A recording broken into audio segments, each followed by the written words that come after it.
اللہ نے تجھے میرا بھائی بنایا ہے. اپنے سکے بھائی کے اندر تو شک ہو سکتا ہے شاید خیانت ہوئی ہو، لیکن تیرے میرے بھائی ہونے کا تو گواہ اللہ کے رسول ہے. اس وجہ سے اب ایسا کرتے ہیں، سارا میرا مال اور جائیداد اس کی گنتی کرتے ہیں کتنا ہے، آدھا تیرا آدھا میرا. جتنے میرے باغات ہیں ان میں سے آدھا تیرا آدھا میرا. اور بھائی عبد الرحمن تو میرا بھائی ہے نا، میری 2 شادیاں ہیں، 2 بیویاں ہیں، جس کے بارے میں تو کہے اس کو میں طلاق دیتا ہوں، عدت گزارے وہ تیری بنے گی. انسان سوچ سکتا ہے اتنی بڑی قربانی ایک پیغمبر کریم کے فرمان پر؟ تو وہاں سے اس کا پھر جذبہ دیکھو عبد الرحمن بن عوف رضی اللہ تعالیٰ عنہ کا. فرمایا بھائی تیرا احسان، تیرا شکریہ، تیرے لیے دعا، لیکن آپ مجھے صرف بازار کا راستہ دکھا دو، میں وہاں سے گزارا کر لوں گا.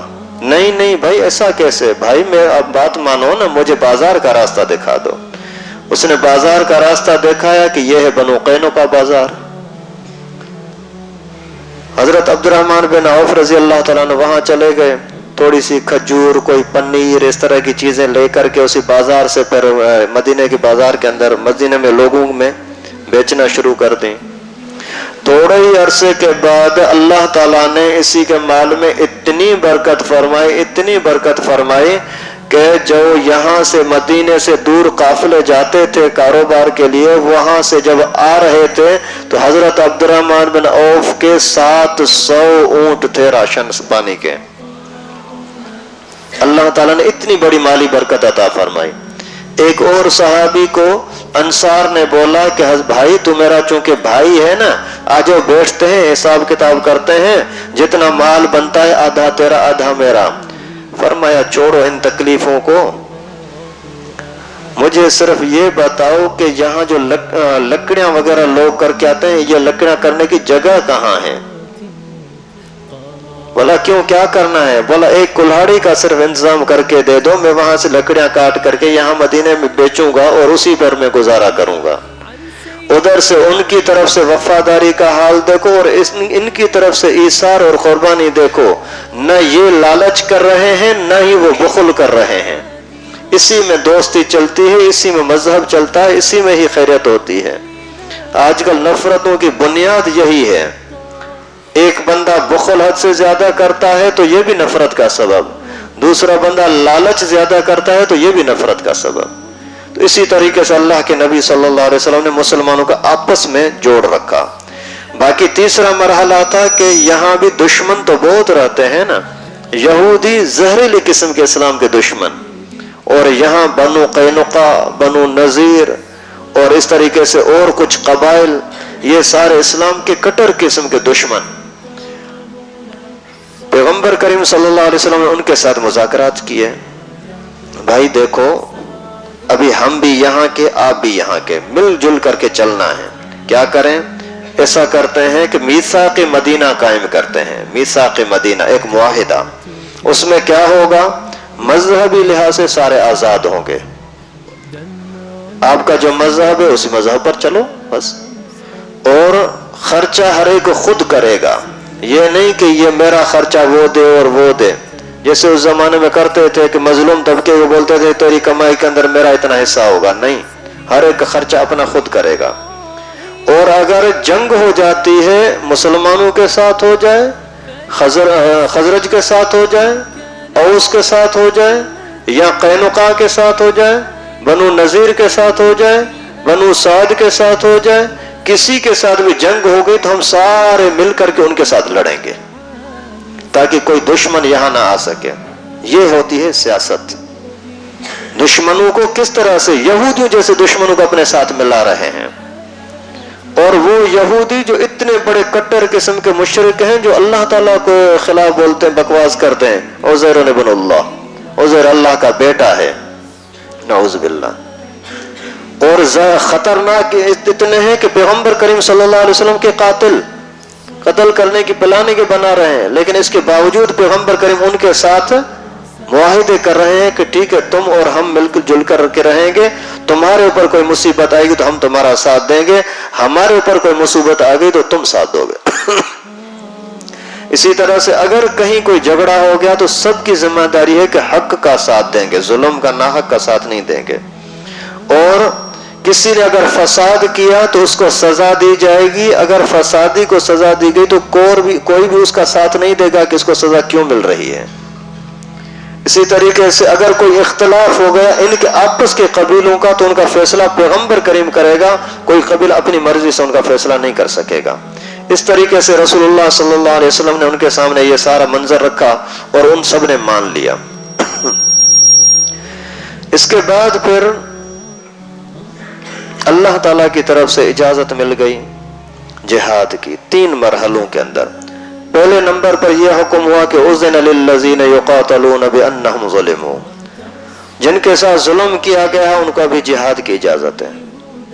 ایک پہلے مکہ مکرمہ کے اندر اجازت نہیں تھی، بس ظلم ہوتا رہے برداشت کرتے رہو۔ اللہ کے نبی صلی اللہ علیہ وسلم بی بی سمیہ کو دیکھ رہے ہیں، لوگ اس کو کوڑے مار رہے ہیں، اللہ کے نبی فرماتے ہیں کہ صبر کر، اللہ تجھے جنت دے گا۔ بلال کو دیکھ رہے ہیں، اس پر ظلم ہو رہا ہے، پیغمبر کریم یہی تسلی دے رہے ہیں لڑنے کی اجازت نہیں ہے۔ اور یہاں اعلان ہو گیا کہ اذن للذین یقاتلون، جن کے ساتھ ظلم ہو رہا ہے ان کے اجازت ہے۔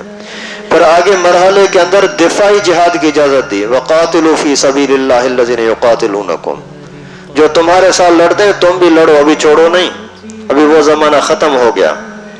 پھر تیسرے مرحلے کے اندر اللہ تعالیٰ کی طرف سے حکم نازل ہوا، وقاتلوا المشرکین کافہ، ڈٹ کے لڑو۔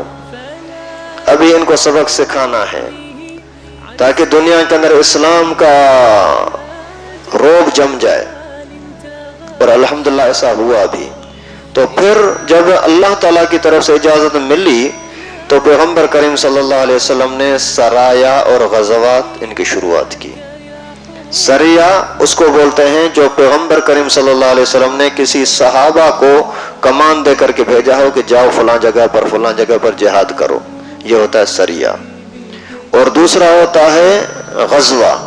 غزوے کا مقصد یہ ہوتا ہے جس کی قیادت خود رسول اللہ صلی اللہ علیہ وسلم کر رہے ہیں اور پیغمبر کریم خود اسی کے اندر شریک ہو کر کے آگے گئے ہوں، تو یہ ہوتا ہے غزوہ۔ اللہ کے نبی صلی اللہ علیہ وسلم نے زندگی کے اندر تقریباً مختلف روایتیں لیکن 27 پیغمبر کریم کی زندگی میں غزوات ہوئے ہیں، 27۔ اور جو سریے ہوئے ہیں وہ تقریباً اللہ کے نبی صلی اللہ علیہ وسلم کی زندگی کے اندر 56 سریے ہوئے ہیں، یعنی پیغمبر کریم نے اپنی قیادت کے اندر جو لوگوں کو بھیجا تھا اس کے اندر۔ تو اس طریقے سے پھر یہ سلسلہ ادھر سے پیغمبر کریم صلی اللہ علیہ وسلم پلاننگ کر رہے ہیں، ادھر وہاں سے ظالم لوگ مکے والے وہ شرارتیں یہ کر رہے ہیں کہ پیغمبر کریم یہاں کیوں پہنچ گئے، یہاں سکون کے ساتھ کیوں بیٹھے ہیں۔ انہوں نے ادھر سے پھر فتنہ مچانا شروع کر دیا۔ ابھی اللہ کے نبی صلی اللہ علیہ وسلم کو یہاں سے مکے والوں سے بھی خطرہ اور دوسرے قبائل سے بھی خطرہ، تو ان کی وجہ سے ان خطرات سے بچنے کے لیے پیغمبر کریم نے یہاں والے لوگوں کو اپنے ساتھ جوڑنا شروع کیا۔ اسی دوران یہاں کا ایک بہت بڑا بزرگ تھا، اس کا نام تھا عبداللہ ابن سلام، بہت بڑا عالم تھا یہودیوں عیسائیوں کا۔ اسی نے جیسے دیکھا کہ مسلمان پیغمبر کریم صلی اللہ علیہ وسلم کے پاس جا رہے ہیں تو یہ بھی آیا ملاقات کے لیے، دیکھوں تو صحیح۔ تو جیسے ہی آ کر کے پیچھے بیٹھ گیا تو پیغمبر کریم صلی اللہ علیہ وسلم بیان فرما رہے تھے، بیان کے دوران فرمایا ایھا الناس افشوا السلام واطعموا الطعام وصلوا الارحام وصلوا باللیل والناس نیام۔ لوگوں سلام کو عام کرو، جیسے ہی کوئی ملے نا ان کو بولا السلام علیکم بھائی، کیا حال ہے، السلام علیکم بھائی کیا حال ہے، خیریت ہے۔ یہ سلام کو عام کرو، جس کو آج کل لوگوں نے بولا اے او، کوئی سامنے ملتا ہے اے کیڑو حالا، نہیں، بولو السلام علیکم۔ السلام قبل الکلام، بات کرنے سے پہلے سلام کرو۔ یہاں پر آج کل اسی گٹکے نے اور پان نے ایسا خراب کر دیا ہے نا، کوئی سلام کرتا ہے وہ سامنے والا جواب کیا دیتا ہے، ابھی یہ ریکارڈ ہو رہا ہے میں نہیں بتا رہا، یہ سارے بیانات الحمدللہ ریکارڈ ہو رہے ہیں. جن کو بھی چاہیے ایک تو یہاں سن رہے ہو، ان کو پھر ہفتہ 2 ہفتہ کے بعد پھر سنو گے نا تو انشاءاللہ پھر اور آپ کو مضبوط چیز سے سمجھ میں آ جائے گا. اور اگر خود بھی اگر کوئی ریکارڈ کرتا ہے تو بھلے ریکارڈ کرتا رہے، اچھی بات ہے. اچھا کوئی مسئلہ کوئی پوچھنا چاہتا ہے تو پوچھنے کی بھی اجازت ہے، بھلے پوچھ سکتے ہو. کوئی بھی مسئلہ ہو، اسی ہمارے سلسلے میں سے ہو یا کوئی بھی ہو، لیکن اگر لکھ کر دو گے تو زیادہ اچھا ہے تاکہ آسانی ہو جائے. تو پیغمبر کریم صلی اللہ علیہ وسلم نے فرمایا کہ افشوا السلام، سلام کو عام کرو. ٹاٹا نہیں، ہیلو ہیلو نہیں، بائے بائے نہیں، اوکے نہیں، یہ ساری چیزیں کافروں کی، مسلمانوں کی نہیں ہیں. دوسری چیز اطعموا الطعام، کھانا کھلاؤ، کھانا کھلاؤ. یہ نہیں فرمایا کہ کھانا کھاؤ، تم جا کر کے دوسروں کے دروازے پر یار کھانا تو کھلاؤ، نہیں. ان کو حکم ہے کہ آپ کھانا کھلانے کی کوشش کرو. یہ پیغمبر کریم صلی اللہ علیہ وسلم کی سنت ہے اور محبت کا بہت بڑا ذریعہ ہے. جیسے اللہ تعالیٰ ان ساتھیوں کو جزائے خیر دے جو روزانہ کچھ نہ کچھ چائے وغیرہ کا اپنی طاقت کے حساب سے انتظام کرتے ہیں، لیکن جلدی میں سب تک پہنچانا نظام کے اندر تھوڑی کمی ہے، لیکن ان ساتھیوں کے اخلاص کے اندر اور ان کے خرچے کے اندر کمی نہیں ہے الحمدللہ. تو کھانا کھلاؤ. آدمی اپنے دل پر ہاتھ رکھے، کیا آپ اپنے دوستوں کو واقعی کھانا کھلاتے ہو؟ نہیں کھلاتے تو سمجھو کہ سنت پر عمل نہیں کر رہے ہو اپنے یاروں دوستوں کے اندر. اور تیسرے نمبر پر اللہ کے نبی نے فرمایا صلوا الارحام، رشتوں کو جوڑو، تعلقات کو جوڑو. یہ نہیں کہ اگر کوئی ذرا سی کسی کے اندر اختلاف ہو گیا تم جا کر کے اس میں آگ بھڑکانے کی کوشش کرو. یہ مسلمانوں کا کام نہیں، یہ منافقوں کا کام ہے. بھائیوں کو لڑاتے رہو، میاں بیوی کو لڑاتے رہو، اور اس طریقے سے یاروں دوستوں کو لڑاتے رہو. یہ مسلمانوں کا کام نہیں ہے. چوتھے نمبر پر اللہ کے نبی نے فرمایا وَصَلُّوا بِاللَّيْلِ وَالنَّاسُ نِيَامٌ، رات کے ٹائم پر بھی نماز پڑھا کرو جبکہ لوگ سارے سوئے ہوں. اس میں اللہ کے ساتھ پیار کی باتیں ہوتی ہیں. جو کچھ اللہ تعالیٰ کے سامنے پیش کرنا ہے نا، پیش کرنے کا بہترین ذریعہ نماز ہے، اور رات والی نماز، تہجد والی. تو عبداللہ بن سلام نے پیغمبر کریم صلی اللہ علیہ وسلم کے چہرے کو دیکھا، یہ باتیں سنی. بولتا ہے نہ یہ چہرہ جھوٹا لگتا ہے، نہ یہ باتیں جھوٹی لگتی ہیں، واقعی یہ اللہ کا نبی ہے. اور اسی ٹائم پر کلمہ پڑھ کر کے مسلمان ہو گیا. اور اسی کی تعریف اللہ تعالیٰ نے قرآن پاک میں بھی نازل فرمائی کہ اس نے بڑا، یہ یہودیوں میں سے، عیسائیوں میں سے کچھ ایسے لوگ ہیں جو پہلے والے دین کا بھی ثواب کما لیتے ہیں، عیسائیت کا، اور اس مذہب کے اندر بھی آ کر کے اجر کے حقدار بنتے ہیں. اس کے بعد پھر رسول اللہ صلی اللہ علیہ وسلم نے کچھ صحابہ کرام کو بھیجا کہ جاؤ جا کر کے میرے گھر والوں کو گاؤں سے لے کر آؤ، مکے سے. اور اس کے لیے پیغمبر کریم صلی اللہ علیہ وسلم نے 2 بندوں کو بھیجا. ایک کا نام تھا زید بن حارثہ، دوسرا ابو رافع. ابو رافع اور زید بن حارثہ، ان کو فرمایا کہ آپ جاؤ میرے اور ابو بکر کے خاندان والوں کو یہاں لے آؤ. تو وہ دونوں گئے. جیسے مکہ مکرمہ پہنچے تو وہاں ایک تو اسامہ زید کا بیٹا اور ایمن حضرت زید رضی اللہ تعالیٰ عنہ کی گھر والی، جو پہلے شروع میں آپ کو بتایا تھا کہ رسول اللہ صلی اللہ علیہ وسلم کو میراث میں ملی تھی ابو کی طرف سے، حضرت عبداللہ کی باندھی تھی. اسی کا نکاح پیغمبر کریم نے حضرت زید کے ساتھ کرایا تھا اور اسامہ بچہ بھی ہوا تھا. تو اسامہ، ایمن اور حضرت ابو بکر صدیق رضی اللہ تعالیٰ عنہ کے خاندان میں سے اس کی بیٹی عائشہ اور سیدہ عائشہ کی اماں رومان اور حضرت عائشہ کی بہن اسما، اور اسما کی ماں اور تھی، سیدہ عائشہ کی ماں اور تھی. سیدہ عائشہ کی امی کا نام تھا رومان، وہ مسلمان ہو گئی تھی. لیکن جو اسما کی ماں تھی قیلہ، وہ مسلمان نہیں ہوئی تھی. اسی کا عجیب واقعہ حدیث مبارکہ میں آتا ہے کہ ایک مرتبہ کافی سالوں کے بعد قیلہ آئی یہاں مدینے میں، آ کر کے دروازہ ٹک ٹک کیا. اندر سے بی بی اسما رضی اللہ تعالیٰ عنہ نے پوچھا کون؟ بولتی ہے تیری ماں. کون؟ قیلہ. نہیں میں اندر نہیں آنے دوں گی. اسما میں تیری ماں ہوں. نہیں میں اندر نہیں آنے دوں گی. کیا ہوا اسما تجھے؟ میں پہلے اللہ کے نبی سے پوچھ لوں کہ کیا کافر عورت کے ساتھ ہاتھ ملانا جائز ہے؟ نہیں ہے. اللہ اکبر. جذبہ دیکھو مسلمانوں کا. ماں ہے، ماں کے ساتھ کون ملنے کو پسند نہیں کرے گا؟ لیکن یہ کہ سب سے پہلے اسلام، اگر اسلام اجازت دیتا ہے تو اماں آنکھوں پر، لیکن اگر اسلام کی اجازت نہیں ہے تو ماں کی کوئی پرواہ نہیں ہے۔ آج کل کی ہماری عورتیں ہیں، مسائل پوچھنے کی کوئی پرواہ ہی نہیں، اللہ معاف کرے۔ مردوں کو کوئی پرواہ نہیں، حلال حرام ہے کوئی مسئلہ نہیں۔ ابھی کچھ دن پہلے میرے پاس آیا، وہ بولتا ہم بھی تو ماشاءاللہ مسلمان ہیں، ہم بھی تو علماء کو سنتے ہیں اور ہم بھی تو دین کو جانتے ہیں۔ افسوس کی بات ہے، یعنی جو بندہ دینی لحاظ سے علم نہ رکھتا اور باتیں زیادہ کرتا ہو نا، یہ دین کے لیے بہت بڑا خطرناک دشمن ہوتا ہے، بے سمجھی میں دشمنی کرتا ہے۔ ایک مرتبہ یہاں میرے کمرے میں بیٹھے ہوئے تھے، ایک بندے نے بولا کہ میں جمعہ پڑھاتا ہوں، تو دوسرے میرے پاس ایک مولوی بیٹھا ہوتا، اس نے بولا کہ تو عالم ہے؟ بولا نہیں عالم تو نہیں ہو۔ پھر بولا جمعہ کیوں پڑھاتا ہے؟ لوگوں کے اندر عزت کمانے کے لیے، پیسہ کمانے کے لیے؟ کوئی عالم کراچی کے اندر کم ہے کہ تو جمعہ پڑھاتا ہے؟ تو اس نے بولا کہ نہیں میں بہت اچھا بیان کر لیتا ہوں۔ بولا بیان کرنا اور چیز ہے، شریعت کو جاننا اور چیز ہے، لوگوں کو خوش کرنا اور چیز ہے۔ تو بولا کہ نہیں اللہ کے فضل سے میں بہت اچھا۔ وہ اپنی تعریف کرنے لگا، تو اس مولوی بھی ہمارا تھا منطقی، اس نے بولا کہ بسم اللہ الرحمن الرحیم کا ترجمہ آتا ہے؟ اس نے بولا ہاں الحمدللہ آتا ہے۔ بولا بتاؤ؟ بولتا ہے شروع کرتا ہوں اللہ کے نام سے۔ بولا شروع کس لفظ کی معنی ہے؟ ابھی اس کو کیا پتا؟ بسم اللہ الرحمن الرحیم کی معنی ہے شروع کرتا ہوں اللہ کے نام سے، شروع کس کی معنی ہے تجھے پتہ ہی نہیں ہے، تو پھر کیسے تو بیان کرنے کا لائق بن گیا؟ ویسے عام طور پر کرنے کی اجازت ہے، لیکن جمعے کا بیان تو ایک اہم ترین کام ہے، اس کے لیے تو کم از کم کوئی عالم ہونا چاہیے۔ خیر،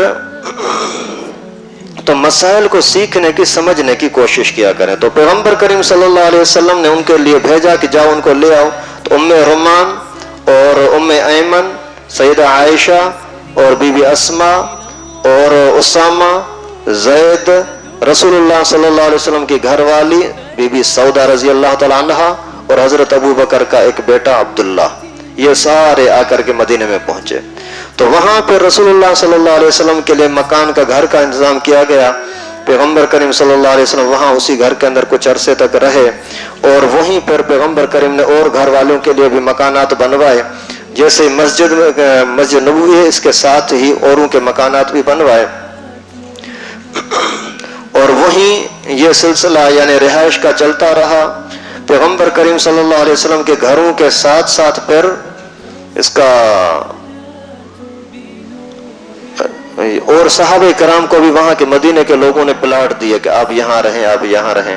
اچھا، پیغمبر کریم صلی اللہ علیہ وسلم کی 2 بچیاں فاطمہ اور ام کلثوم، یہ بھی ساتھ آئیں ان کے، لیکن 2 بچیاں نہیں۔ کون سی؟ ایک رقیہ، وہ نہیں آئی۔ کیوں؟ اس لیے کہ وہ حضرت عثمان رضی اللہ تعالیٰ عنہ کے ساتھ ہجرت کر کے حبشہ گئی ہوئی تھی، واپس نہیں آئیں۔ اور دوسری بی بی زینب رضی اللہ تعالیٰ عنہ، اس کا نکاح تھا ابو العاص کے ساتھ، اور ابو العاص ابھی تک کافر تھا، مسلمان نہیں ہوا تھا، لیکن ابھی تک شریعت میں یہ مسئلہ حکم نہیں آیا تھا کہ کافروں کے ساتھ نکاح جائز ہے یا ناجائز ہے، اس لیے زینب نہیں آئی تھی، ابو العاص کے نکاح میں تھی، ابو العاص نے اس کو چھوڑا نہیں، اور رقیہ نہیں آئی تھی، حضرت عثمان کے ساتھ گئی ہوئی تھی حبشہ ہجرت میں۔ باقی ام کلثوم اور فاطمہ چھوٹی تھی، وہ دونوں آ گئیں، اور بیٹے فوت ہو چکے تھے۔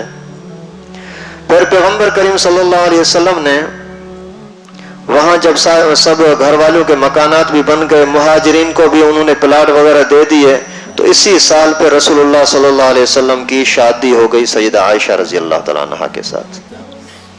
نکاح پہلے ہوا تھا، آپ کو پہلے بتایا تھا، ابھی اس کی عمر بھی بڑی ہوئی، پھر رخصتی بھی ہو گئی، اور رخصتی کے اندر کیا ہوا؟ پیغمبر کریم صلی اللہ علیہ وسلم نے صحابہ کرام کو بلایا، فرمایا کہ آ جاؤ میرا ولیمہ ہے۔ کیا ہوگا ولیمہ کے اندر؟ ایک دودھ کا پیالہ، صرف ایک دودھ کا پیالہ آیا، وہی سب صحابہ کرام کو پلا دیا۔ یہ تھا پیغمبر کریم صلی اللہ علیہ وسلم کا ام المومنین سیدہ عائشہ صدیقہ رضی اللہ تعالیٰ عنہا کے ساتھ شادی پر ولیمہ۔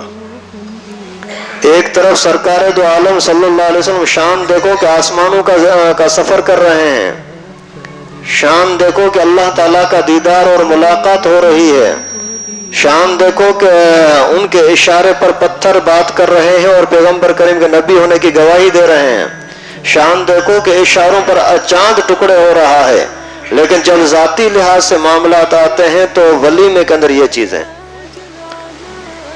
مقصد کیا تھا؟ ہمیں سبق دیا گیا کہ تکلفات کرنے کی ضرورت نہیں ہے، جو میسر ہو جی بسم اللہ۔ اور اس کے بعد پھر رسول اللہ صلی اللہ علیہ وسلم نے یہ جو مواخات وغیرہ قائم کی تھی، بھائی بھائی لوگوں کو بنایا تھا۔ عبد الرحمن نے تھوڑا سا پیسہ بھی کما لیا، اس کا کہیں رشتہ ہو گیا۔ جیسے رشتہ ہو گیا تو پیغمبر کریم صلی اللہ علیہ وسلم نے پوچھا کہ عبد الرحمن شادی کی ہے؟ بولا ہاں حضرت۔ اور پھر پیغمبر کریم صلی اللہ علیہ وسلم نے فرمایا مہر میں کیا دیا ہے؟ فرمایا کہ 5 درہم کے برابر سونا دیا ہے۔ پیغمبر کریم صلی اللہ علیہ وسلم نے فرمایا ولیمہ کر، جتنا ہو سکے اتنا ولیمہ کر، اگر اور کچھ نہیں ہے تو بکریاں تو ویسے ہی ایک بکری کاٹ دیں۔ بولا حاضر۔ مقصد یہ تھا کہ ولیمہ کرنا بھی سنت ہے، پیغمبر کریم نے حکم دیا کہ کرو، لیکن ولیمے کے جو کراچی والے لوگ پیسے لیتے ہیں، یہ پیسے لینا بدعت ہے، ناجائز ہے، پیسے لینا جائز نہیں ہے، اور ولیمے میں تکلفات کرنا جائز نہیں ہے، جو میسر ہے بسم اللہ کر لو، اور حق مار رکھنا لازم ہے اپنی طاقت کے مطابق۔ یہاں جو لوگوں نے مشورہ کر دیا نا بس 5,000 10,000 فکس کر دیے، یہ ناجائز ہے۔ اگر امیر آدمی ہے تو زیادہ پیسے دے، غریب ہے تو کم از کم 5-6 ہزار روپے بھلے دے دے۔ اور اس کے بعد پھر صحابہ کرام نے وہاں آ کر کے اپنا کاروبار وغیرہ بھی شروع کر دیا، اور مدینے کے اندر بیماری پھیلی ہوئی تھی۔ لوگ جیسے نئے نئے آئے نا تو ان کو پانی وغیرہ وہاں کا اچھا نہیں لگ رہا تھا، پیٹ پھول رہا تھا، بیماری ہو رہی تھی، تو نبی پاک صلی اللہ علیہ وسلم نے خصوصی طور پر دعا کی کہ اللہ میرے مدینے میں برکت نصیب فرما۔ اللہ کی قدرت سے پھر ایسی برکت ہوئی کہ آج تک، پھر ایک حدیث مبارکہ میں آتا ہے کہ جو بندہ مدینے کی کسی چیز کو گھٹیا نظر سے دیکھتا ہے تو اللہ تعالیٰ اس کی زندگی سے برکت کو چھین لیتے ہیں۔ حضرت سید حسین احمد مدنی رحمہ اللہ دارالعلوم دیوبند کے ایک بہت بڑے بزرگ تھے، اس کے پاس کسی نے آ کر کے 3 کھجور کے دانے دیے، تو اسی نے ان کو چوما، آنکھوں پہ رکھا، ٹکڑے ٹکڑے کر کے سارے دوست، یار کون کون ساتھی ہیں میرے ساتھ محبت کرنے والے دوست ہیں میرے، ٹکڑے ٹکڑے کر کے اس کے گھر میں پہنچایا۔ ایک شاگرد نے بولا کہ حضرت یہ ٹکڑا دینے کا کیا فائدہ؟ بولا استغفر اللہ، فرمایا آج کے بعد میرے ساتھ بات نہیں کیا کر، تو نے مدینے کی چیز کی توہین کی ہے۔ اللہ تعالیٰ نے اسی مدینے کو اتنا بابرکت بنا دیا۔ اتنے میں ایک شخص تھا، اس کا نام ہے سلمان فارسی رضی اللہ تعالیٰ عنہ، بہت بڑے شان والا صحابی، وہ مسلمان ہو گیا۔ اور اس کے اسلام کا مختصر واقعہ یہ کہ یہ تھا یہاں کا مجوسی خاندان کا، ایران کا، فارس کا۔ اس کے دل میں محبت تھی حق جانچنے کی۔ ایک مرتبہ باپ کے سامنے دیکھتا کہ ابو اسی آگ کو پوج رہا ہے، آگ کی عبادت کر رہا ہے، نفرت ہوتی تھی۔ آخر اس نے یہاں سے بھاگنے کی کوشش کی لیکن وہ چھوڑ نہیں رہا تھا۔ کسی طریقے سے کسی گرجا میں گرجا والے کے ساتھ، پادری کے ساتھ ملاقات ہو گئی، اس کے پاس آنا جانا ہوا، باپ نے سختی کی، آخر باپ سے متنفر ہو کر کے دور چلے گئے۔ چلتے چلتے چلتے کئی یعنی فاصلے پر کسی ایک پیر کے پادری کے پاس کچھ وقت رہا، کبھی پھر کسی اور یہودی کے پاس، اس طرح سے گھومتے گھومتے ایک جگہ پر گئے تو ڈاکو نے اس کو پکڑ لیا، حضرت سلمان فارسی کو۔ ڈاکو نے اس کو اپنا غلام بنا کر کے آگے بیچ دیا۔ پھر اسے بکتے بکتے جا کر کے مدینے میں پہنچے۔ مدینے میں وہی غلام کی زندگی گزار رہے تھے۔ اسی دوران حضرت سلمان فارسی رضی اللہ تعالیٰ عنہ کو معلومات یہ ملی کہ یہاں اللہ کے نبی آئیں گے، تو یہ معلومات لیتے رہے۔ ایک مرتبہ پتہ لگا کہ رسول اللہ صلی اللہ علیہ وسلم آ گئے ہیں، تو جلدی سے انہوں نے معلومات تو پہلے سے لی ہوئی تھی، کھجور کچھ لے کر کے پیغمبر کریم کے پاس آئے، عرض کیا کہ اللہ کے رسول یہ صدقہ ہے، قبول فرما لیں۔ پیغمبر کریم نے فرمایا کہ دوسروں کو فرمایا آپ کھا لو، ہم نبی صدقہ نہیں کھاتے۔ حضرت سلمان نے فرمایا کہ مجھے دل میں بات لگی، یہ بات تو صحیح ہے، میں نے پڑھا تھا کہ نبی صدقہ نہیں کھاتے۔ پھر دوسرے دن کھجور لے آئے، اللہ کے رسول یہ ہدیہ ہے، تحفہ ہے۔ پیغمبر کریم صلی اللہ علیہ وسلم نے فرمایا آ جاؤ ساتھ کھاتے ہیں، سب کو ملا کر کے کھانا شروع کر دیا۔ تو اس کو اور یقین ہو گیا کہ یہ بات صحیح ہے۔ ابھی سارے بیٹے کھا رہے ہیں، یہ پیغمبر کریم کو چہرے کو دیکھ رہا ہے، کبھی اٹھ رہا ہے، کبھی ادھر جا رہا ہے، کبھی ادھر جا رہا ہے۔ وہ ڈھونڈ رہا ہے کہ نبی پاک صلی اللہ علیہ وسلم کے کندھے مبارک پر جو مہر نبوت ہے وہ دیکھ لوں وہ کیسی ہے. مہر نبوت پر لکھا تھا اوپر اللہ، پھر رسول، پھر محمد، یعنی محمد الرسول اللہ. پیغمبر کریم صلی اللہ علیہ وسلم سمجھ گئے کہ یہ کیا ڈھونڈ رہے ہیں، یہ سارے کھا رہے ہیں، وہ ادھر ادھر گھوم رہے ہیں. پیغمبر کریم نے فرمایا سلمان ادھر آ ادھر آ، تو یہ دیکھنا چاہ رہا ہے، آجو دیکھ لے. جیسے دیکھا تو چوم لیا اور اسی ٹائم پر کلمہ پڑھا لا الہ الا اللہ محمد رسول اللہ. الحمدللہ یہ بزرگ بھی مسلمان ہو گیا. اس کے بعد پھر ایک بڑا حادثہ یہ ہوا کہ وہاں کے 3 صحابی ایسے تھے انصار کے جو پیغمبر کریم صلی اللہ علیہ وسلم پر مر مٹنے والے. ایک کا نام تھا کلثوم، اور دوسرے کا نام تھا برا ابن معرور، اور تیسرے کا نام تھا اسعد بن زرارہ.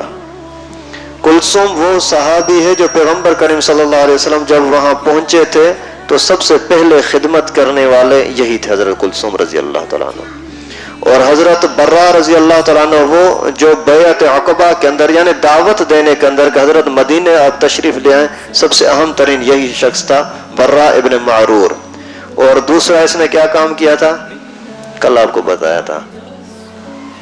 برا ابن معرور وہ بزرگ ہستی ہیں جنہوں نے حضرت مصعب بن عمیر کو اپنے مدرسے اپنے گھر میں استاد بنا کے رکھا تھا. سارے لوگ لڑنے لگے، جگڑنے لگے، جو کچھ کریں کریں، لیکن میرا گھر ہے، میں نے اس کو مدرسہ بنایا، میری مرضی ہے. اور تیسرا پھر حضرت اسعد بن زرارہ رضی اللہ تعالیٰ عنہ، یہ وہی شخص ہیں جس نے وہاں پیغمبر کریم صلی اللہ علیہ وسلم کے ساتھ بیعت کے ٹائم پر اپنے لوگوں کو اعتماد میں لیا تھا. بھائی جان دینی ہے، لوگ دشمنی کریں گے، برداشت کرنا پڑے گا. یہ وہ بزرگ تھا. تو اللہ تعالیٰ کی قدرت سے یہ تینوں بیچارے دنیا سے چلے گئے. اور ابھی اتنے میں تقریباً 6-7 مہینے گزر چکے ہیں. کسی بھی انصار کو یا مہاجر صحابی کو کوئی بھی بچہ اگر لڑکا پیدا ہو تو فوت ہو جائے، اگر لڑکی پیدا ہو تو ٹھیک ہے. تو انہیں یہودیوں نے شور مچایا، کہتے ہیں دیکھو یہ مسلمانوں نے بتوں کی مخالفت کی ہے، اس وجہ سے بتوں نے ان کے بھی پکڑ کی ہے، اس وجہ سے ان کا کوئی بیٹا زندہ رہتا ہی نہیں ہے. جب بیٹا زندہ نہیں رہے گا تو ان کا دین مذہب ختم ہو جائے گا. تو اللہ کی قدرت، اس وقت میں ایک بچہ پیدا ہوا عبداللہ ابن زبیر رضی اللہ تعالیٰ عنہ، بہت بڑے شان والے صحابی حضرت ابن زبیر. حضرت اسماء رضی اللہ تعالیٰ عنہ کی شادی ہوئی تھی حضرت زبیر کے ساتھ، پھر ان کا بچہ ہوا حضرت عبداللہ. تو اسی پر اتنی خوشی ہوئی کہ ہر مسلمان یہ سمجھ رہا تھا گویا کہ اس کے گھر میں خوشی ہوئی، اس کے گھر میں کوئی بچہ ہوا ہے. تو اللہ تعالیٰ نے پھر ان کا یہ جو ذہن تھا اس کو توڑ کر کے اور اسلام کے مسلمانوں کی مدد فرمائی. ابھی یہاں یہ سارے کام جو ابھی میں نے آپ کو بتایا یہ سارے پہلی ہجری پہلے سال کے ہیں. ابھی دوسرا سال جیسے ہی شروع ہوا تو سب سے پہلا کام کیا ہوا اس کے مختصر واقعات آپ کو بتاؤں. اسی میں قبلے کی تحویل بھی ہوئی اور اسی کے اندر غزوہ بدر بھی ہوا، بہت سارے سریے وغیرہ ہوئے. مختصر آپ کو بتاتا ہوں انشاءاللہ. تحویل قبلے کا مسئلہ کیا ہوا، اللہ تعالیٰ کی طرف سے خاص جو قبلہ ہے وہ کعبۃ اللہ ہے، اور انبیاء کرام کی رہائش گاہ بیت المقدس بھی زیادہ رہی ہے، کعبۃ اللہ سے بھی زیادہ شام کے علاقے میں، فلسطین میں، جس پر آج انگریز نے، کافروں نے، اسلام کے دشمنوں نے قبضہ کیا ہے اور مسلمان اپنے کام دھندے میں لگے ہوئے ہیں. مسجد اقصیٰ کسی کو یاد ہی نہیں ہے. تو خیر پیغمبر کریم صلی اللہ علیہ وسلم کی ولادت بھی مکہ مکرمہ میں. اس کو بنانے والے حضرت ابراہیم اور اسماعیل کی دعا بھی یہی تھی کہ یہ آخری نبی ہماری ہی نسل میں سے ہو. پیغمبر کریم کے محبت تھی کعبۃ اللہ کے ساتھ. تو جیسے ہی یہاں مدینہ منورہ میں پہنچے تو نماز پڑھتے تھے بیت المقدس کی طرف رخ کر کے. تقریباً 16 یا 17 مہینے تک اس طرح ہوا، لیکن اللہ کے نبی صلی اللہ علیہ وسلم کے دل میں تمنا تھی کہ میں کعبۃ اللہ کی طرف رخ کر کے نماز پڑھوں. تو اللہ تعالیٰ نے قرآن نازل فرمایا قد نرى تقلب وجهك في السماء فلنولينك قبلة ترضاها. تیری آنکھیں جو آسمان کی طرف بار بار اٹھتی ہیں نہ اللہ کی رحمت آ جائے، قبلے تبدیلی کا حکم آ جائے، ہم نے تیری بات کو سن لیا۔ اللہ اکبر۔ پیار تو دیکھو نا اللہ کا رسول اللہ کے ساتھ، تیری آنکھوں کا اوپر اٹھنا ہم نے دیکھ لیا، تیری خواہش کو ہم نے محسوس کر لیا۔ ابھی تجھے حکم یہ ہے فَوَلِّ وَجْهَكَ شَطْرَ الْمَسْجِدِ الْحَرَامِ، مسجد حرام کی طرف رخ کر کے نماز پڑھا کرے۔ یہ پیغمبر کریم صلی اللہ علیہ وسلم کے لیے بہت بڑی خوشی تھی، لیکن یہودیوں نے بڑی بکواس کی، یہ کیسا نبی ہوگا، کبھی ادھر کو رخ کرتا ہے کبھی ادھر رخ کرتا ہے۔ تو اللہ تعالیٰ نے وہ بھی منظر پیش فرمایا سَيَقُولُ السُّفَهَاءُ مِنَ النَّاسِ مَا وَلَّاهُمْ عَنْ قِبْلَتِهِمُ الَّتِي كَانُوا عَلَيْهَا۔ یہ کیا ہو گیا مسلمانوں کا، پھر انہوں نے رخ تبدیل کر دیا۔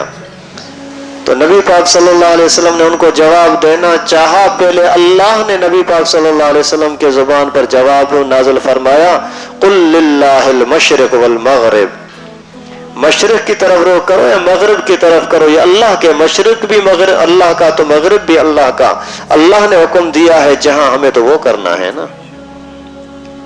تو یہ تحویل قبلہ کا حکم ہوا، اور پیغمبر کریم صلی اللہ علیہ وسلم ظہر کی نماز پڑھ رہے تھے ایک جگہ پر، تو وہاں جیسے ہی نماز چل رہی تھی تو نماز کے دوران اللہ تعالیٰ نے نبی پاک صلی اللہ علیہ وسلم پر وحی نازل فرمائی قبلہ تبدیل کرو۔ اسی ٹائم پر پیغمبر کریم صلی اللہ علیہ وسلم نے قبلہ تبدیل کر لیا، اور اسی مسجد کا، اس جگہ کے جو نماز تبدیل ہوئی تھی اسی کا نام ہو گیا مسجد القبلتین۔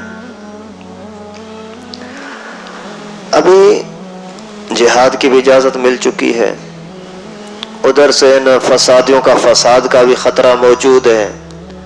جب ان کو پتہ لگا مکے کے مشرکوں کو کہ پیغمبر کریم تو ابھی بڑے سکون کے ساتھ رہ رہے ہیں، تو انہوں نے شرارتیں شروع کی۔ کیا؟ سب سے پہلے تو ان ظالموں نے یہاں کے لوگوں کو خط لکھے، آپ اس بندے کو یہاں سے نکال دو۔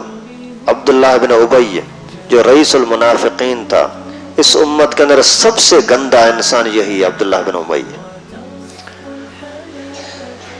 تو اس کو انہوں نے مکے کے مشرکوں نے خط لکھا کہ یہ بندہ ہمارا تمہارے پاس آیا ہے، اس کو یا مار دو یا نکال دو۔ تو اسی کو جیسے خط ملا تو اس ظالم نے یہی ذہن بنایا کہ واقعی ایسا کریں۔ اچھا، منافقوں کا بھی تذکرہ بہت زیادہ چلے گا روزانہ، سب غزوات کے اندر ہر مرحلے کے اندر منافق کے سامنے پیش ہیں۔ تو اسی کی دشمنی کا اصل سبب کیا تھا وہ شروع میں ابھی آپ کو بتا دو، روزانہ تو نہیں ہو سکے گا۔ تو یہ عبداللہ بن ابی بہت بڑا ماہر آدمی تھا، لوگ اس کو بہت عزت کی نظروں سے دیکھتے تھے، اور اسی نے پھر اس طرح کا ماحول بنایا کہ اس نے بولا یار میں یہاں کا سردار بننا چاہتا ہوں۔ سب نے بولا ٹھیک ہے، باقاعدہ ایک سونے کا تاج بنایا اس کے لیے کہ یہ ہمارے قبائل کا سردار ہوگا، ہم اسی کے اوپر تاج رکھیں گے۔ اب اس طرح کی یہ باتیں چل رہی تھی، ادھر سے اللہ کے نبی صلی اللہ علیہ وسلم آ گئے۔ جیسے ہی پیغمبر کریم صلی اللہ علیہ وسلم آ گئے تو سارے لوگوں نے اس کو چھوڑ کر کے نبی پاک کے ساتھ جڑ گئے۔ تو اس پر اس کو جلن ہوئی کہ سردار میں، اور اس کو لوگوں نے اپنا بڑا مان لیا۔ اور دوسرے نمبر پر یہ کہ اندر کا یہ پلید تھا، ذہنیت کا یہودی تھا، لیکن روب مسلمانوں کا تھا۔ یہ اس کا جو قبیلے کے اندر لوگ تھے وہ سارے کے سارے مسلمان ہو رہے تھے، اس وجہ سے ابھی دونوں طرف اس کا رخ تھا۔ مسلمانوں کے پاس نفع نظر آئے تو حضرت میں آپ کے ساتھ ہوں، یہودیوں کے پاس نفع نظر آئے تو بولتا میں آپ کے ساتھ ہوں۔ تو اسی کو انہوں نے خط لکھا کہ یہ محمد جو تمہارے پاس آیا ہے اس کو یا مار دو یا نکال دو۔ اسی نے باقاعدہ یہ پلاننگ شروع کی کہ یار وہ مکے کے لوگ ہیں، ہمارا وہاں آنا جانا ہے، حج کے لیے جانا ہے، عمرے کے لیے جانا ہے، تو اگر وہ ناراض ہو گئے تو ہم کعبۃ اللہ میں کیسے جائیں گے؟ کیا کرنا چاہیے؟ اس کو واقعی نکال دیں۔ اس ظالم نے اس طرح کا ذہن بنایا تو رسول اللہ صلی اللہ علیہ وسلم نے پھر صحابہ کرام کو اکٹھا کر کے فرمایا کہ اللہ کے بندو آپ کیا کر رہے ہو؟ عبداللہ بن ابی کو منافق کو بولا آپ یہ بات سمجھو کہ آپ اس کے کہنے کی وجہ سے یہاں جو لڑائی شروع کرو تو اس لڑائی میں زیادہ نقصان ہوگا یا وہ آپ کو زیادہ نقصان دیں گے، یہ تو آپ اپنے ہاتھوں سے اپنے بچوں کو مارنے والی باتیں کر رہے ہو۔ تو سارے لوگوں نے بولا کہ ٹھیک ہے ہم عبداللہ کی بات نہیں مانتے۔ اللہ کے فضل سے یہ پھر فتنہ ختم ہو گیا۔ تو مکے والے لوگوں نے یہاں بھی شرارت شروع کر دی، اور پھر اسی دوران سعد رضی اللہ تعالیٰ عنہ وہاں چلے گئے مکے عمرے کے لیے۔ جیسے عمرے کے لیے گئے تو وہاں کے لوگوں نے، امیہ والوں نے پکڑ کر کے اس بیچارے کو مارا پیٹا۔ تو وہاں کسی نے آ کر کے بولا کہ خدا کے بندو یہ کیا کر رہے ہو، یہ وہاں کا سردار ہے، اگر آپ اس کو مار رہے ہو اس وجہ سے کہ نبی پاک کو وہاں کیوں آنے دیا ہے، تو کل تم جو یہاں سے جاؤ گے شام تو مدینے سے گزر کر جاؤ گے نا، تو پھر یہ تمہیں چھوڑیں گے؟ پھر اس کو چھوڑا۔ یعنی مقصد یہ تھا کہ وہ شرارت ابھی بھی کر رہے تھے۔ تو اللہ تعالیٰ کی طرف سے حکم نازل ہوا کہ ابھی ان کی پکڑ کرو۔ تو پیغمبر کریم صلی اللہ علیہ وسلم نے سرایا کی شروعات فرمائی۔ سب سے پہلا جو اسلام کا جہاد کے لیے قافلہ نکلا وہ امیر حمزہ رضی اللہ تعالیٰ عنہ کی قیادت میں نکلا۔ پیغمبر کریم صلی اللہ علیہ وسلم نے حضرت امیر حمزہ کو فرمایا کہ آپ جاؤ اور جا کر کے یہ ایک قبیلہ تھا سیف البحر کی طرف، وہاں جا کر کے جو دشمنی کر رہے ہیں، اور وہاں کا بندہ تھا مجد بن عمر جوہنی، وہ باقاعدہ ذہن سازی کر رہا تھا لوگوں کو اسلام کے خلاف۔ تو پیغمبر کریم صلی اللہ علیہ وسلم نے فرمایا کہ جاؤ اسی کو جا کر کے کچلو۔ تو حضرت امیر حمزہ رضی اللہ تعالیٰ عنہ 30 صحابہ کو لے کر کے وہاں چلے گئے، سفید جھنڈا لے کر کے ساتھ گئے، اور وہاں جیسے پہنچے تو باقاعدہ لڑائی کا ماحول بن گیا، لیکن بیچ میں کوئی اور آیا اور اس نے آ کر کے جنگ کو رکوا دیا۔ یہ اسلام کے اندر سب سے پہلا سریہ تھا جو جہاد کے لیے صحابہ کرام نکلے۔ اس کے بعد پھر سریہ عبیدہ بن حارث، اس کو پیغمبر کریم صلی اللہ علیہ وسلم نے فرمایا رابع کی طرف کچھ لوگ ہیں جو اسی مشرکوں کا ساتھ دینا چاہ رہے ہیں، جاؤ ان کے پاس۔ تو یہ سارے وہاں چلے گئے، اور وہاں جا کر کے تیر اندازی چلی، لیکن کوئی لڑائی خاص نہیں ہوئی۔ اور سب سے پہلے تیر چلانے والے اس اسلام کے اندر اس کا نام ہے حضرت سعد بن ابو وقاص رضی اللہ تعالیٰ عنہ۔ 8 تیر چلائے، دشمنوں پر رعب چھا گیا، کوئی مرنا مارنا نہیں ہوا، لیکن یہ ان کو مکے والوں کو روک ڈالنا تھا کہ آپ ہمیں ابھی ہلکا نہ سمجھو، پہلے جو ظلم ہمارے ساتھ ہو چکے ابھی زیادہ برداشت نہیں کیے جا سکتے۔ اس کے بعد پھر تیسرا جو سریہ ہوا، اسی سریہ کا نام ہے سریہ سعد بن ابو وقاص، اور یہ بھی اسی سال کے ماہ ذوالقعدہ میں ہوا، اور اس میں 20 سواروں کو رسول اللہ صلی اللہ علیہ وسلم نے حکم فرمایا کہ کفار کا، قریشوں کا کوئی لشکر جا رہا ہے، راستے میں جا کر کے ان کو روکو۔ اور وہ جیسے ہی وہاں چلے گئے تو ان سامنے سے دشمنوں کا قافلہ بھی آیا خرار کی جگہ کے اوپر، لیکن جیسے ہی مسلمانوں کو دیکھا تو وہ قافلہ بھی بھاگ گیا۔ اس کے بعد پھر غزوہ ہوا، اس غزوے کا نام ہے غزوہ ابوا۔ یہ پہلا غزوہ سریہ میں نے آپ کو شروع میں بتایا، جس میں نبی پاک صلی اللہ علیہ وسلم خود موجود نہ ہوں، اور جس کے اندر نبی پاک ہوں اس کا نام ہے ابوا۔ تو پیغمبر کریم صلی اللہ علیہ وسلم خود وہاں اسی کے لیے چلے، اور جیسے ہی وہاں گئے تو یہاں نماز پڑھانے کے لیے پھر حضرت عبداللہ بن ام مکتوم کو مقرر فرمایا، اور وہاں کے جو وہ نابینا تھے، اس لیے یہاں کے مدینے کا جو حاکم بنایا پیغمبر کریم نے، اس کا نام تھا سعد بن عبادہ رضی اللہ تعالیٰ عنہ۔ پھر یہ قافلہ چلتے چلتے مدینے سے دور تقریباً 80 میل دور جا کر کے پہنچے، جہاں حضرت آمنہ رضی اللہ تعالیٰ عنہ کی پیغمبر کریم کے اماں کی مزار قبر ہے، وہاں اسی جگہ کا نام ہے ابوا۔ وہاں پہنچے تو وہاں بھی پھر لڑائی کا ماحول بنا، لیکن اللہ تعالیٰ نے پھر اسی کو ختم کر دیا، لڑائی ہوئی نہیں۔ اس کے بعد پھر غزوہ بوات ہوا، اس میں بھی لڑائی نہیں ہوئی۔ پھر غزوہ صفوان ہوا۔ صفوان کا مسئلہ یہ تھا کہ ایک مشرک تھا، اس کا نام تھا قرظ بن جابر فہری۔ اسی ظالم نے کیا کیا کہ مدینے میں آیا، اور مدینے میں آ کر کے اسی جو چراگاہ تھی جہاں جانور وغیرہ چر رہے تھے، اس کے اوپر حملہ کر کے کچھ جانوروں کو ساتھ لے گیا۔ پیغمبر کریم صلی اللہ علیہ وسلم کو جیسے پتہ لگا تو پیغمبر کریم نے اس کے پیچھے لوگوں کو بھیجا، وہ تقریباً بدر کے قریب پہنچا اور بھاگ گیا، تو اسی کا نام ہے بدر اولا۔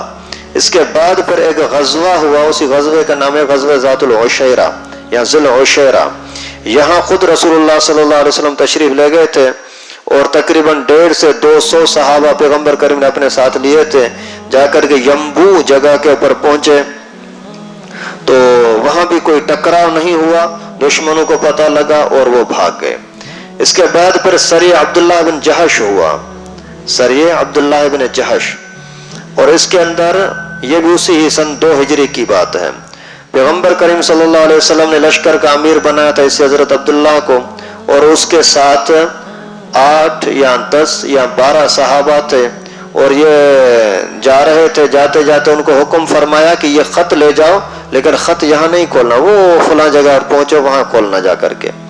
خیر پیغمبر کریم صلی اللہ علیہ وسلم کے حکم کے مطابق انہوں نے وہاں جا کر یہ خط کھولا تو پتہ لگا کہ یہ سارا جو علاقہ ہے یہ دشمنوں کا ہے اور ہمیں بہت خطرہ ہے. پیغمبر کریم نے خط میں لکھا تھا ابھی یہاں سے آگے جاؤ تو بھی آپ کی مرضی ہے، کوئی واپس آنا چاہتا ہے تو بھی اس کی مرضی ہے، لیکن وہاں سے اب حالات معلوم کر کے واپس آ جانا. جیسے وہاں پہنچے تو وہاں کچھ لوگ ایسے تھے جن کے ساتھ لڑائی کا ماحول بن گیا. حالانکہ پیغمبر کریم نے لڑائی کی اجازت نہیں دی تھی، صرف ماحول کو دیکھنے کی اجازت دی تھی. تو وہاں پر ایک بندہ تھا عمر بن حضرمی، عمر ابن حضرمی، اس سے وہ شرارت کر رہا تھا. یہ بھی آگے جذبات کے اندر اس کو قتل کر دیا. اس کے 2 اور ساتھی تو ان کو پکڑ کر کے پیغمبر کریم صلی اللہ علیہ وسلم کے پاس لے آئے. اور یہ دن تھا جمادی الثانی کا آخری دن یا رجب کا پہلا دن. ان کو صحیح پتہ نہیں تھا کون سا دن ہے. آخر انہوں نے یہ سمجھا کہ شاید جمادی الثانی کے آخری دن ہے اور اس دن میں جنگ کرنا جائز ہے، اور رجب کے اندر جنگ کرنا جائز نہیں، رجب تو ابھی تک آیا نہیں ہے. انہوں نے اس کے ایک کو مارا، 2 کو پکڑ کر کے لائے. تو اس پر رسول اللہ صلی اللہ علیہ وسلم نے ناراضگی کا اظہار فرمایا کہ آپ نے یہ اچھا نہیں کیا. تو اسی کو بہانہ بنا کر کے مکے والوں نے پھر لڑائی کے لیے باقاعدہ مکمل تیاری کر لی. ابھی مسلمانوں کو چھوڑیں گے نہیں، مسلمانوں کے ساتھ لڑنا ہے اور مارنا ہے. پھر غزوہ بدر کی تیاری ہو گئی. غزوہ بدر کی تیاری کس طرح سے ہوئی؟ انہوں نے بولا کہ ابھی سارے لوگ اکٹھے ہو جاؤ، مال اکٹھا کر کے ایک حملہ کرو مدینے کے اوپر کہ مدینہ مٹ جائے. اس کے لیے انہوں نے باقاعدہ مکے کے اندر پوری پلاننگ کے ساتھ لوگوں کو جمع کیا، اکٹھے ہو جاؤ. اکٹھے ہو گئے، پیسہ جمع کیا، بہت بڑی سطح کا ویاپار کے لیے سامان لوگوں کو تیار کیا، اور بولا جاؤ شام گئے. وہاں سے ویاپار کا یہ قافلہ آ رہا تھا جس میں 262 کلو سونا تھا، 262 کلو سونا، اور 2000 اونٹ تھے. اتنا بڑا قافلہ، بندے صرف 40. اور یہ کس پلاننگ کے لیے کہ یہ سارا جیسے سامان آ جائے تو پھر اس کی مال کو ملا کر کے ہتھیار خرید کر کے اور اسلام پر مدینے پر حملہ کریں گے. اللہ تعالیٰ نے رسول اللہ صلی اللہ علیہ وسلم کو بتا دیا یہ ہو رہا ہے. حکم فرمایا کہ یہ قافلہ جیسے ہی شام کے قریب سے گزرے تو اس کو پکڑو یہاں سے ہی، تاکہ کفر کی دشمن کی طاقت ٹوٹ جائے. پیغمبر کریم صلی اللہ علیہ وسلم لوگوں کو بھیجا کہ جاؤ جا کر کے دیکھ کے آؤ. اور اسی قافلے کا سردار تھا ابو سفیان. ابو سفیان بڑا ماہر تیز آدمی تھا، امیر معاویہ کا ابو ہے، ابھی تک تو کافر تھا. تو وہ ادھر سے آ رہا تھا تو اس کو بھی خطرہ تھا کہ شاید مدینے کی طرف سے ہمارے اوپر کوئی حملہ ہو جائے. اسی نے پھر خود ادھر ادھر ڈھونڈتا رہا، کوئی قافلہ الگ آ رہا ہے، یہ الگ سے ڈھونڈ رہا ہے. اتنے میں ایک بندے کے ساتھ اس کی ملاقات ہوئی. پوچھا کہ یار بتاؤ تو صحیح یہاں کوئی بندہ، کوئی نئے بندے، کوئی اجنبی؟ بولا نہیں پتہ نہیں ہے، یہ بحر احمر کے قریب کنارے پر. تو پھر آگے ڈھونڈتے کوئی بچیاں نظر آ گئی، لڑکیاں بکریاں چرا رہی تھیں. یہاں کوئی بندے آئے؟ بولا ہاں بندے آئے تھے اور ہم نے دیکھا، کوئی پانی وغیرہ لیا پھر چلے گئے. اچھا کہاں چلے گئے، کہاں سے آئے تھے؟ مجھے تو پتہ نہیں ہے. پھر بھلا کہاں بیٹھے تھے؟ وہ سامنے والا درخت ہے اس کے نیچے بیٹھے تھے. تو ابو سفیان سیدھا بھاگا اسی درخت کی طرف. جیسے ادھر ادھر دیکھا تو اونٹوں کی مینگنیاں پڑی ہوئی تھیں، اونٹوں کی مینگنی، گوبر. تو اسی مینگنی کو جیسے اٹھایا تو اٹھا کر کے اس کو توڑ کر کے اور اسی کو جو کھولا تو اس کے اندر سے ایک کھجور کی گٹھلی نکلی.